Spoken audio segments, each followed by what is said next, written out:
much are you looking forward to trying to take the good things you did the other night into your first home league match? Yeah, I just want to see similar attitude to perform, a bit more learning, a bit more development, some stuff we did really well the other night, some stuff we could definitely be better. So yeah, I'm looking forward to seeing what the guys put out on the pitch. I think just try to get them fresh and recovered after the other night, ready in a few tactical bits over the last couple of days. But the same process for us, try and learn as much as we can from the other night and try and improve. In terms of availability, is there any update on Mikey Moore?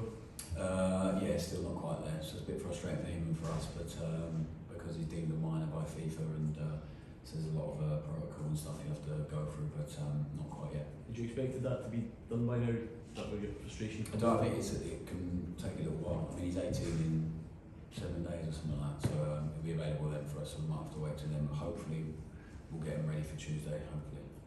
Fans seems like they've also been waiting every week. We keep asking about Hamza Yaman, Telwazgard, any close? No, same answer really. I think they both made really good steps the last few days. Been really positive few days for them. Lots of work on the training pitch.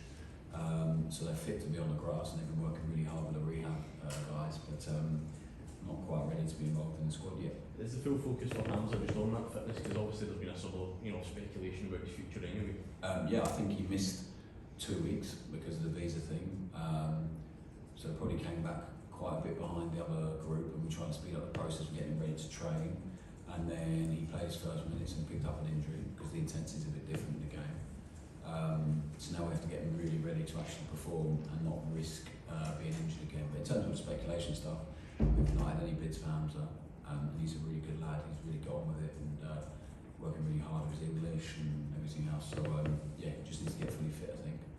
Also, just looking at the squad as a whole, how much business do you hope to still be able to do in what remains of the window? I think we're really strong in some areas now. We're less strong in others, and then we have to be ready if anyone moves on as well. So I think it's the same thing. I think we'll try and improve the squad wherever we can.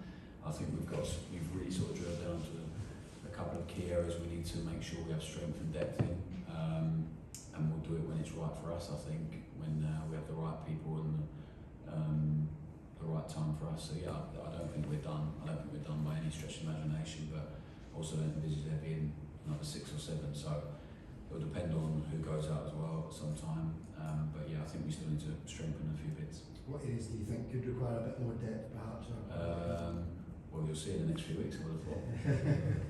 Just finally, sorry, I was going to ask when you were talking about the learning and the development. So how much do you focus on the very good stuff you saw midweek versus what you saw maybe last weekend? How much do you balance the good and the bad that you've seen? Well, I think there's always a balance. We have to reinforce some of the stuff. So from Saturday to Tuesday, there was a lot of improvement in a lot of areas. So you have to reinforce the good stuff, but it's also our job to be really demanding of the guys and make sure they understand there's still a lot that we can do better.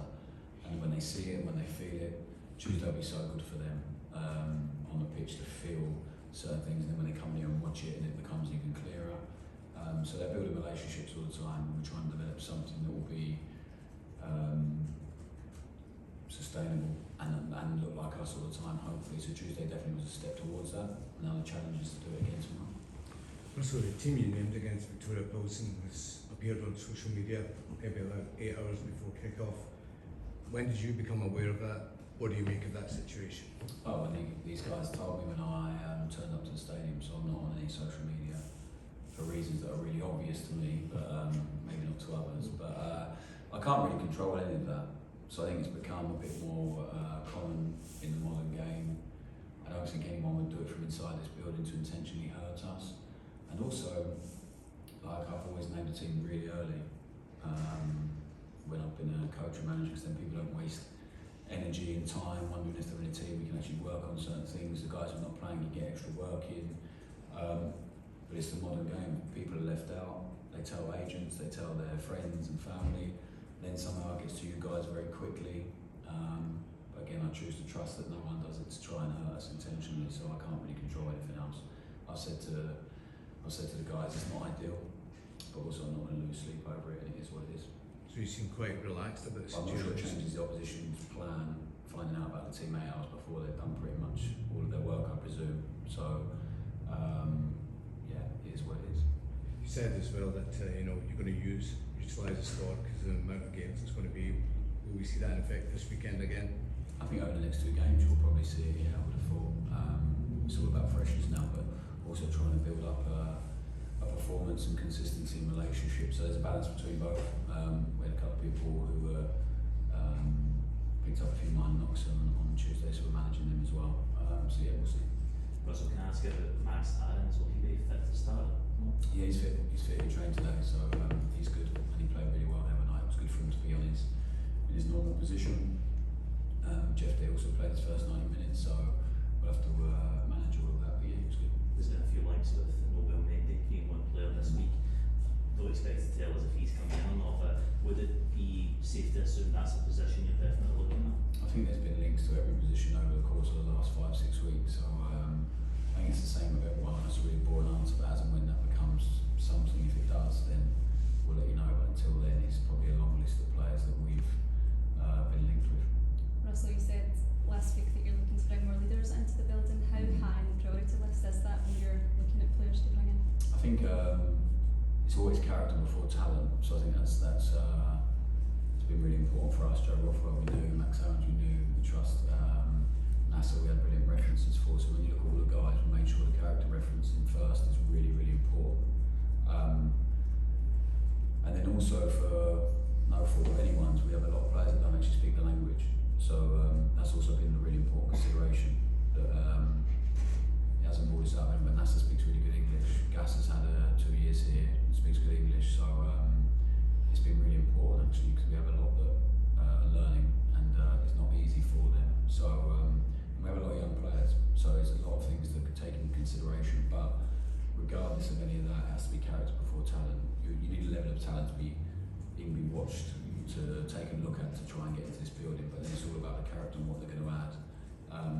I think it's the most important bit, it's the hardest thing to look at from just watching someone play. So we spend a lot of time speaking to coaches, players. If we don't know anyone there, finding someone who does, to make sure we're bringing the right characters for us and the group, because the culture of this club and the team needed to improve, I think.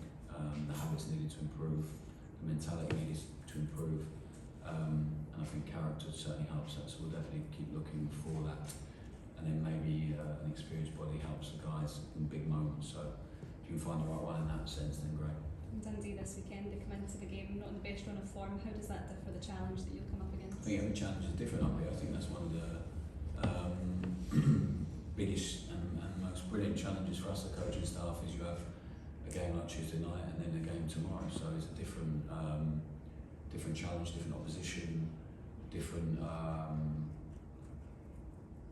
ways they're going to approach it. So we have to try and make the best educated guess in our Stephen and his coaching staff are going to approach the game. So we watch them. I like a lot of stuff they're trying to do and trying to implement. A new manager, so they're changing obviously, and they're still getting to grips with that.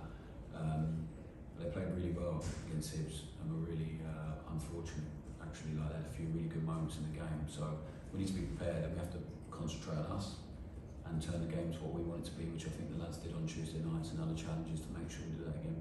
When you first came in, you talked about wanting to dominate games, dominate every game you possibly can. Is that what these games, like tomorrow against an opposition at Ibrox that you're expected to beat, is that what tomorrow should look like? No, I think we would need to get to a point where we expect that against anyone and everyone at Ibrox. But you don't just get given that. You have to earn the right, you have to earn respect, you have to earn a bit of fear. And we certainly do, because against Motherwell we didn't scare them enough, we didn't earn the right to really play our own game, to do it in our way. So you have to earn that first and foremost by being really aggressive, really front foot, be really brave with the ball. And Tuesday night we did all those things, and we earned the dominance that we had in that game, and we have to do the same again tonight. Russell, the problem with this squad in the last few years, and we've touched on this yourself, has been the ability to get up for big European games, big occasions, but then maybe struggle with the kind of bread and butter games.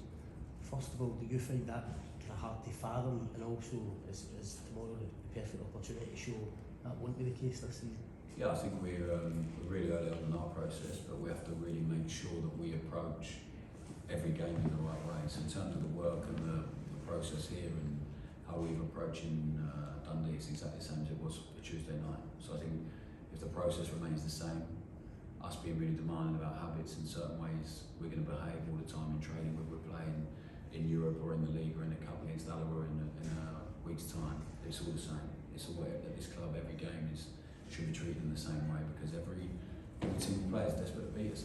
So we can watch some games with the opposition, and then by the time they play us, it looks very, very different. So we need to be really ready for that. We have to make sure that every game we try and play the game on our terms as much as we can. We spoke to Oliver Russell just before you came in there. He's reflecting on what was a kind of crazy few days for him. Does that, just about how he gets into the game, performs, wins a penalty, has the assist, plays his part, does that kind of sum up the kind of character and the mentality you're looking for? Yeah, definitely. So he came really highly recommended by Dan and Kevin, and then we watched him a lot and spoke to a lot of people that we know that have either played with him or worked with him, and they all said the same thing, that they just don't see it being a problem with his mentality. So I was really pleased with what he did, and even like the bit of learning at half time, like we spoke about after the game, was really fantastic. So he's a really confident boy, but in a really nice way, and I think you need that here. So I expect him to have the same. There's been no, you can't have a time for then a dip, you need to carry on now. He really set a standard early on that he needs to maintain. It's the same for a lot of the guys, and we need to push them and make sure they keep doing it. And it's going to be consistency, I think, in behaviour, in performance, in effort. It will mean that we keep improving all the time. See, just in terms of the team getting out, Russell, you seem pretty relaxed about it, but is it something that you'd like taking in the bud, just so it doesn't become a... Well, I think there's enough stuff in this job to be concerned about and to focus on all the time. So I'm not going to stress overly about the team being leaked. As I said, we spoke about it here. It's not ideal. I also believe that no one's done it to hurt us or harm us. So if I ever felt that, it'd be a different thing. But it's modern football, and I think when people are saying it's very not out of the team, you just have to have awareness of who you're telling and all of that stuff. But yeah, there's other stuff for me to get stressed about, and I don't think that's one of them. Guys, thank you very much. Thank you.